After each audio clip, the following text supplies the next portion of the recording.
Bienvenue dans Powerful Reborn, le podcast où l'on explore ensemble les émotions, le mindset et le développement personnel. Je m'appelle Maëlle, hypnothérapeute et coach en dev perso, et ma mission est d'accompagner les humains en quête de paix intérieure et d'amour de soi à guérir leurs blessures émotionnelles. Et on se retrouve pour un nouvel épisode en ce lundi. Je suis contente de te retrouver et de te parler du sujet suivant. J'aimerais te parler aujourd'hui de l'emprise que l'on peut avoir sur toi dans des cas de dépendance affective. Alors bien sûr que l'emprise, il n'y a pas forcément besoin d'être en cas de dépendance, on est bien d'accord. Mais souvent, ça va être de par tes blessures que tu vas être facilement sous emprise en fait. Et c'est loin d'être ce que tu imagines. C'est pas forcément le côté très négatif, très toxique de ce que tu pourrais penser. Souvent, quand on parle d'emprise, on imagine forcément un ou une perverse narcissique, une personne mauvaise, méchante, etc.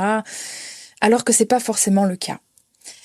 Déjà, il faut comprendre que si tu es sous une emprise, c'est parce qu'il y a une certaine forme de faiblesse, on va dire, dans ta sécurité émotionnelle, très clairement. Quelqu'un qui est sécure, quelqu'un qui est on va dire, en pleine possession de ses moyens et tout ce qui s'ensuit, qui a une grande partie de ses blessures qui est gérée, guérie ou en tout cas bien managée, ne va pas être sous emprise. Alors attention, ce n'est pas non plus négatif, ne te blâme pas si c'est le cas dans tout ce que je vais te raconter, si tu te reconnais ou si tu l'as vécu ou si tu le vis. Ce n'est pas une fatalité, d'accord ? On l'a tous parfois, selon nos blessures, plus ou moins vécues, et c'est ok. Le principal, c'est de s'en rendre compte et d'arriver justement à réajuster le tir, tout simplement. Souvent, c'est des relations dans lesquelles la personne qui est en face de toi va toujours te faire sentir plus petite qu'elle. C'est pas forcément une relation seulement amoureuse, d'accord ? Puisque, pour rappel, quand on est dans des schémas de dépendance affective ou que l'on est dans ces blessures d'abandon, de rejet, etc., on est forcément déjà avec une faible estime de soi, un manque de confiance, un manque d'amour de soi, peu importe le pattern dans lequel tu te retrouves. Et de ce fait, tu vas laisser en fait un pouvoir à l'autre alors que forcément, il ou elle n'a pas lieu d'être, on va dire. Il ou elle n'a pas à avoir ce pouvoir sur toi, mais inconsciemment, tu lui laisses parce que toi, tu vas te manquer de confiance, tu vas manquer d'estime de toi, etc. Donc, pour rappel aussi, la dépendance affective, c'est pas seulement dans une relation amoureuse, d'accord ? C'est aussi avec tes amis, ta famille, ton entourage, etc. Donc tu es dans une relation et tu te rends pas forcément compte justement que la personne en face de toi, elle a de l'emprise. Donc déjà, je vais te donner les points qui peuvent te permettre de te rendre compte que cette personne a de l'emprise. Si tu te rends compte que déjà pour commencer, quand tu es avec cette personne, tu te sens toujours très petit, très petite, déjà ça peut être un premier signal. Ok, est-ce que c'est seulement moi qui me rabaisse inconsciemment ou est-ce que c'est la personne de manière très inconsciente qui va justement se mettre en position haute et se penser supérieure ? Ça peut être un premier signe. Ensuite, ça peut aussi être le fait que quand tu es avec cette personne, tu remets toujours en question tes valeurs, ce que tu penses, tes opinions, etc. Mais c'est une bonne chose de se remettre en question. Mais là, c'est un point où tu doutes en fait de ce que tu penses, alors que les 3/4 du temps, quand tu es dans ta vie avec d'autres personnes ou dans des relations beaucoup plus saines, tu te poses pas la question. Tu vas, oui, remettre en question parce que peut-être que tu peux imaginer te tromper ou peut-être pas avoir la bonne vision, donc remettre en question puis revenir à toi. Sauf que on se rend compte en fait de la différence entre je me remets en question parce que tout simplement je manage mon ego et que je sais que j'ai pas la réponse à tout et que ma vision peut changer et évoluer. Et de l'autre côté, l'espèce de culpabilité de est-ce que je pense vraiment de la bonne façon ? Est-ce que si ? Est-ce que là ? Et en fait, tu es dans un espèce de schéma qui est complètement insécure et du coup tu te demandes si justement tu penses de la bonne façon. Tu vois, c'est la nuance. Une relation saine, tu vas remettre en question en te posant bien sûr des questions, mais pas forcément en doutant de qui tu es. Dans une relation sous emprise, tu vas remettre en question qui tu es et tout ton système de pensée.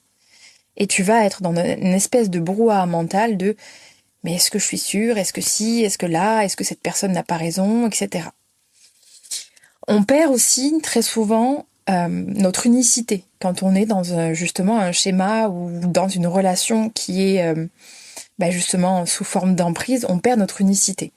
C'est-à-dire qu'on va penser comme l'autre, on va vraiment tout faire par rapport à l'autre, se faxer à l'autre et se cacher aussi derrière l'autre. Parce que n'oublie pas, je le rappelle, je l'ai dit tout à l'heure, oui, cette personne a peut-être une emprise sur toi, mais c'est aussi parce que tu lui laisses et parce que d'une façon inconsciente, tu te caches ou tu te rassures aussi derrière cette personne. Parce que souvent, les personnes qui ont cette emprise-là ont de très grands leadership, une grande confiance, qui n'est pas forcément réelle, mais en tout cas c'est ce qui dégage. Un fort leadership, une grande confiance, ils vont prendre l'espace d'une façon bien particulière, etc. Et toi, de ce fait, ça peut aussi te rassurer. Et tu peux inconsciemment te cacher derrière eux. Enfin, derrière en tout cas ce type de personne. Et c'est important aussi de s'en rendre compte. Ok, est-ce que avec cette personne, je me cache, je me rassure de quelque chose, ou est-ce que justement, pas du tout, je suis pleinement moi et c'est ok, et juste je remets en question mes pensées. Ça peut vraiment être des petites nuances qui te permettent de comprendre tout ça. Ensuite, il y a aussi très souvent ce qui va revenir, la culpabilité. Ce genre de relation, ces personnalités en général, alors je vais quand même placer quelque chose d'important. Attention, je ne parle pas là, comme je te disais, forcément de pervers narcissique ou quoi que ce soit, puisque ça c'est un mot qui est souvent utilisé à tort et bien trop souvent. C'est plus une forme de manipulation émotionnelle, tout simplement parce que par blessure ou tout ce qui s'ensuit. C'est pas forcément une toxicité à l'état pur, hein, soyons clairs, nets et précis.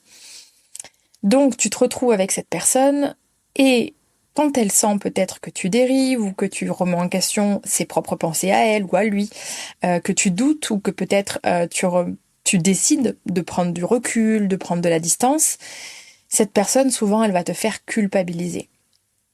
Alors elle va pas te culpabiliser de front.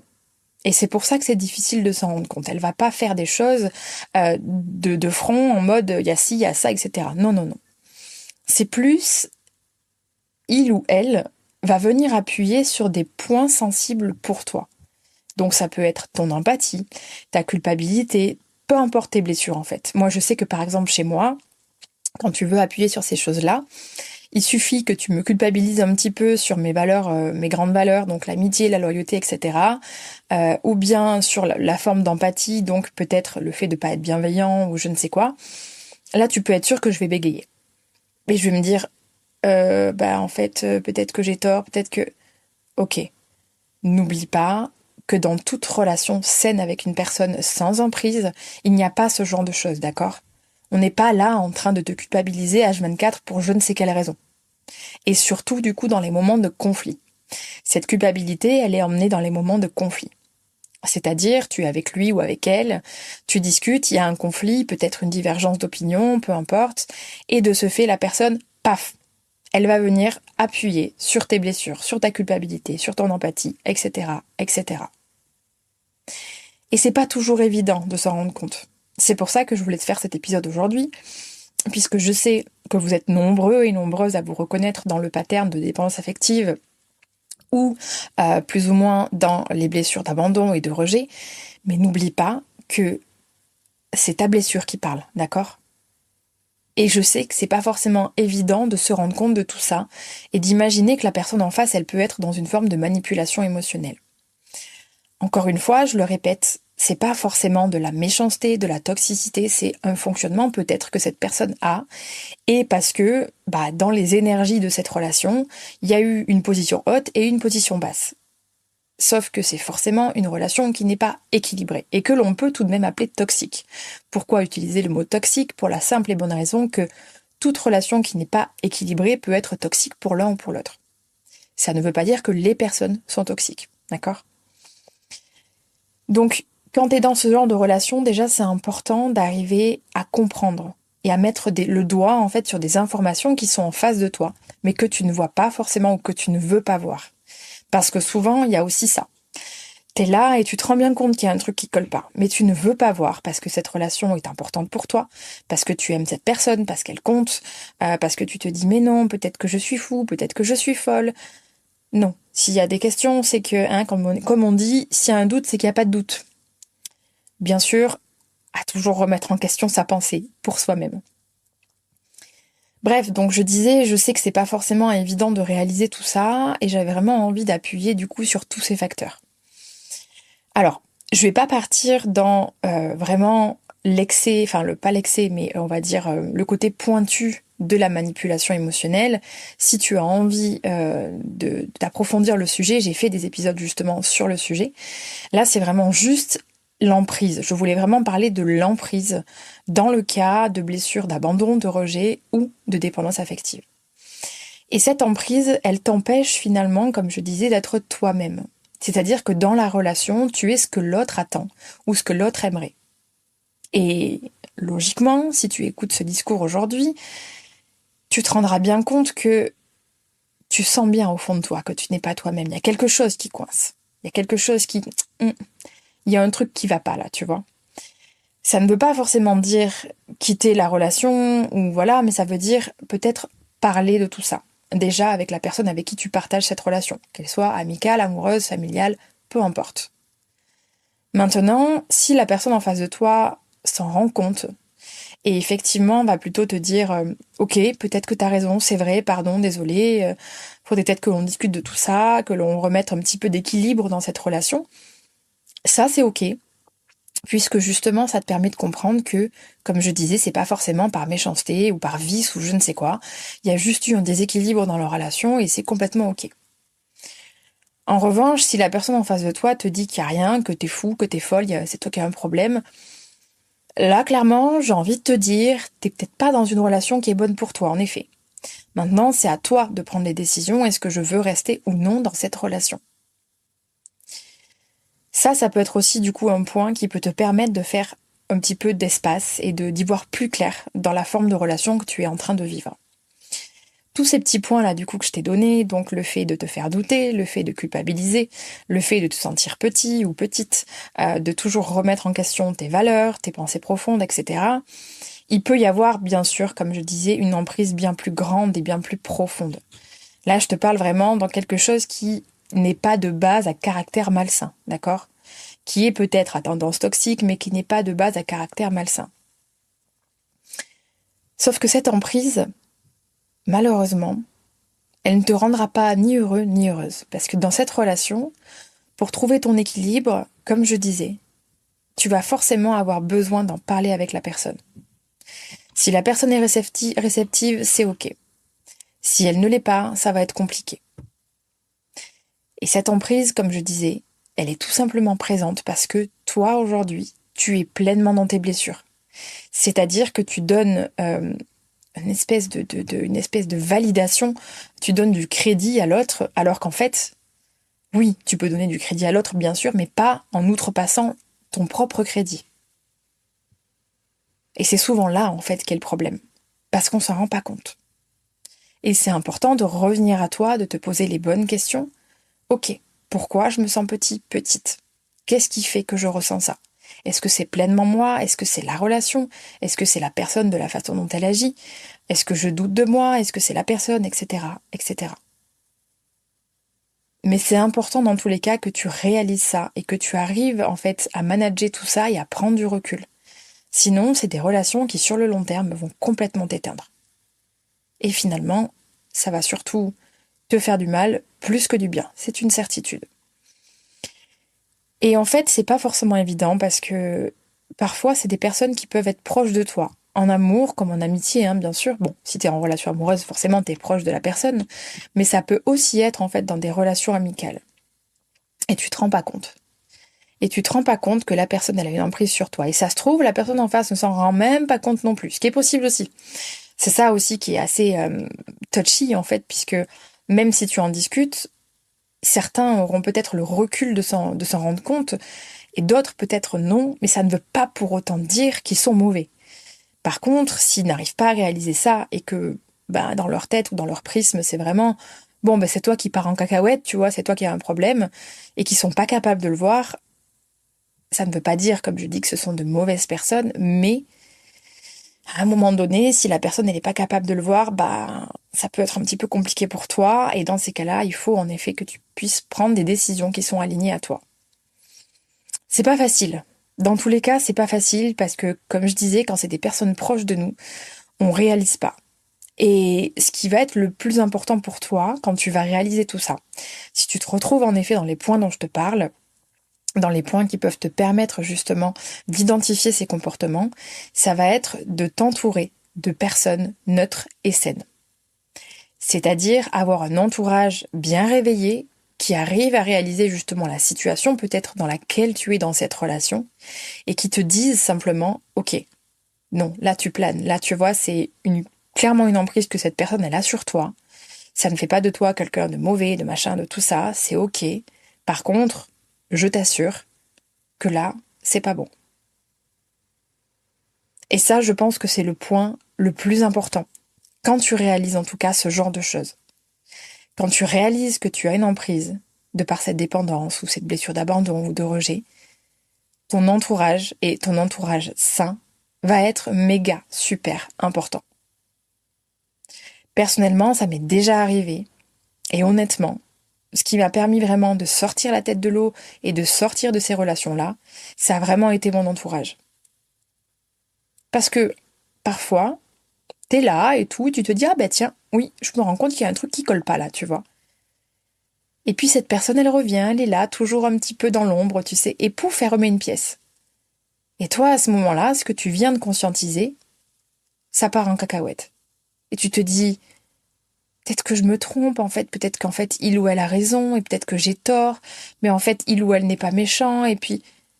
Oui, alors, dis-toi bien que si c'est une personne qui réalise qu'elle a une emprise, mais qu'elle t'en parle pas, et qu'elle revient t'envoyer un petit peu de paillettes et du miel, c'est qu'elle sait très bien ce qu'elle fait. Encore une fois, ce n'est pas à but forcément méchant ou négatif, mais elle sait qu'elle a une emprise, et pouf, elle va remettre une pièce. Tout simplement parce qu'elle sait comment t'avoir et comment te garder. Et ça, c'est pas évident. Parce que du coup, t'es là et t'as l'impression d'être fou, d'être folle, et tu te dis, mais attends, mais est-ce que je suis vraiment en train de délirer ou est-ce que je suis dans la réalité? Est-ce que finalement cette personne a vraiment une emprise? Et tu te retrouves encore une fois dans un brouhaha mental où tu ne sais pas du tout vers quelle direction aller, est-ce qui est clair, qu'est-ce qui ne l'est pas, etc., etc. Et là, à ce moment-là, ton entourage, comme je disais, est super important. Ça peut te permettre de réaliser, ok, alors en fait, je ne suis pas la seule ou le seul à réaliser qu'il y a une emprise. Et du coup, ces personnes peuvent consolider ta pensée et peuvent t'aider à avoir davantage confiance, à croire en toi et à croire surtout en ce que tu ressens. Parce que, comme je disais, une personne qui est sécure, une personne qui n'est pas dans ses blessures, ça ne lui arrive pas, déjà, premièrement, et quand bien même ça lui arriverait, elle est tellement connectée à son corps, à ses ressentis, à son intuition, qu'elle va laisser personne outrepasser tout ça. Elle va juste se dire, ok, j'apprécie cette relation, cette personne, mais là, je me sens pas bien. Là, il y a un truc qui coince, il y a un truc qui cloche et je sais que j'ai raison. Donc, je prends du recul et je m'éloigne éventuellement de cette relation. Sauf que souvent, cette espèce d'instinct, d'intuition, on l'a pas forcément, enfin, on peut l'avoir bien sûr en étant insécure, mais on va pas y faire confiance. Et on va être constamment dans le doute. Donc si toi, tu arrives, malgré tout ça, à te faire confiance là-dessus, bravo, chapeau. Si c'est pas le cas, compte vraiment sur ton entourage. N'aie pas peur de parler de ce que tu ressens, de parler de ce que tu vis et de partager tout ça. Juste parce que la personne en face peut clairement te dire oui, non. Là tu délires pas. Parce que toute personne saine autour de toi, relation amoureuse, amicale, familiale, qui veut vraiment ton bien, elle aura forcément les mots pour te dire tout ça. Moi, à ce moment-là, combien de personnes m'ont dit dans mon entourage proche, Maëlle, tu délires pas en fait. Non, ce qui se passe, c'est réel. Je comprends que tu vois pas forcément clair parce que il y a de l'amour, des sentiments, etc. C'était juste par rapport à une amitié, mais il y a quand même de l'amour et des sentiments, de l'attache, de l'affect.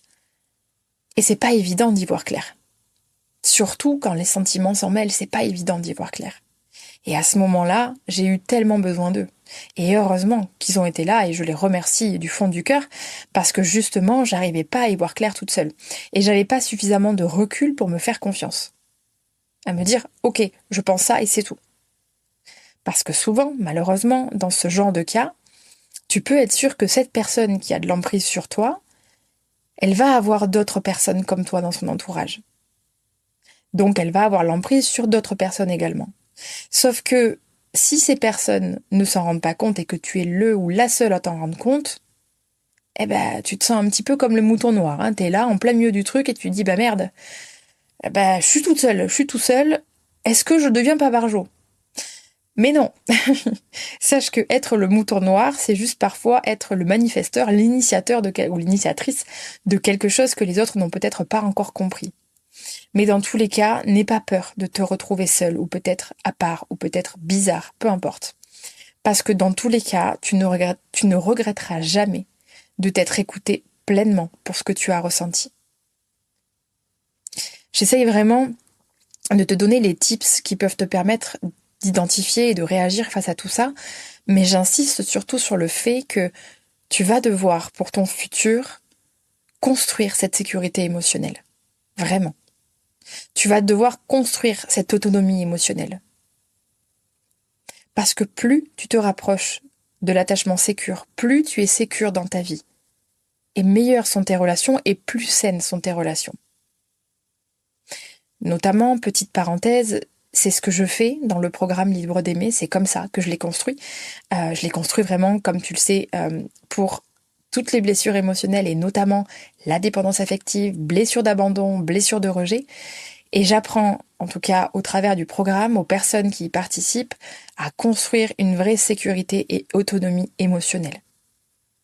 Donc si tu vis toujours le même genre de schéma, si souvent tu es dans l'emprise de tes relations, si tu as l'impression de ne jamais trouver la bonne personne et si tu es fatigué de te battre contre tout ça, sache que le programme Libre d'aimer pourra t'aider à tout ça.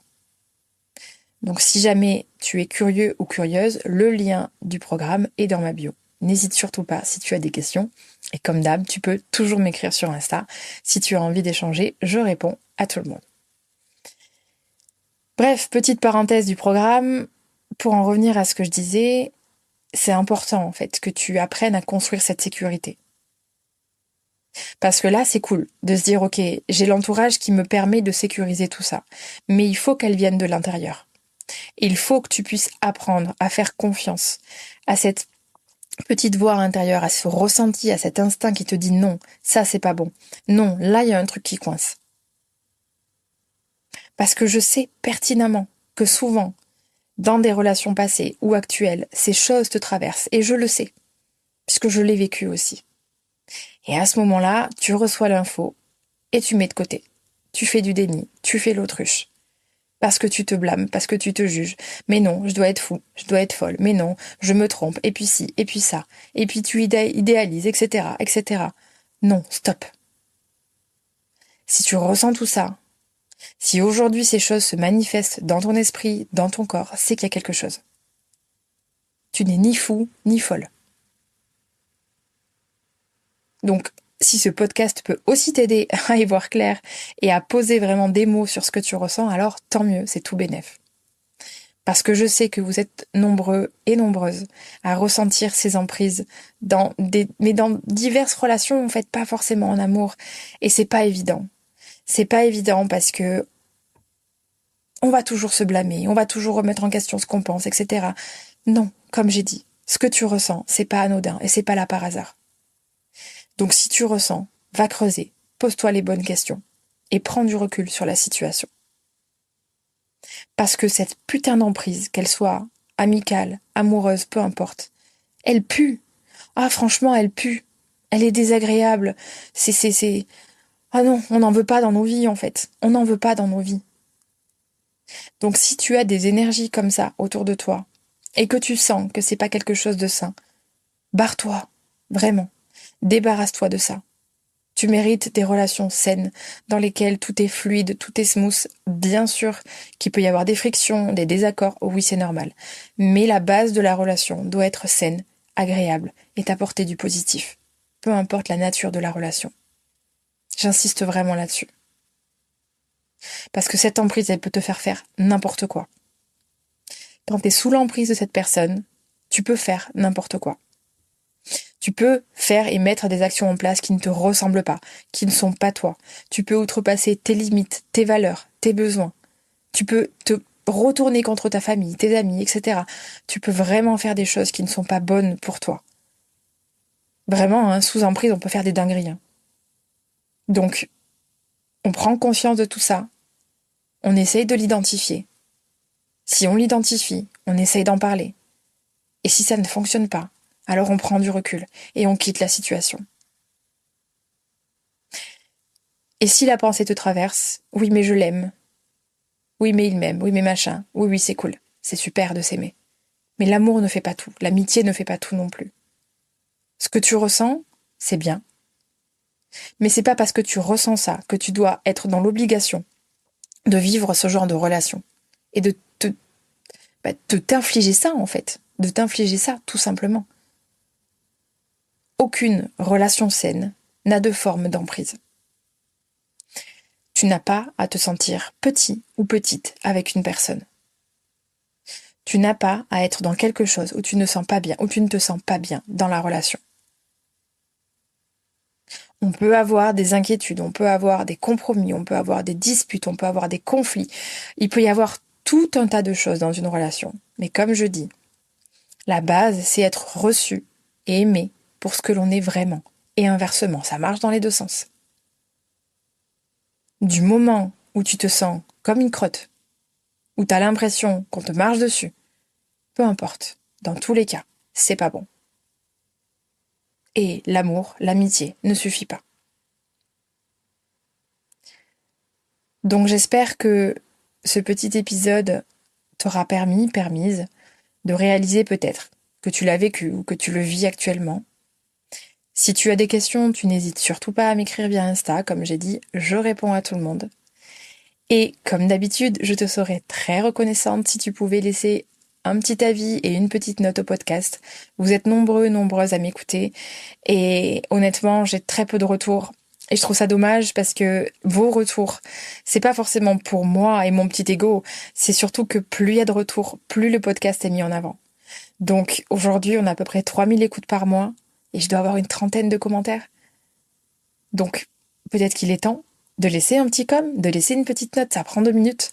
Tu peux le faire via Apple Podcasts ou Spotify. Et dans tous les cas, c'est juste pour permettre au podcast d'être mis en avant et de pouvoir être entendu par de nouvelles personnes et pouvoir aider davantage de personnes, tout simplement. Donc voilà, comme d'hab, j'ai fait la petite messe de la fin. En tout cas, voilà, j'espère que cet épisode t'a plu, j'espère que ça pourra t'aider. N'hésite surtout pas si tu as des questions.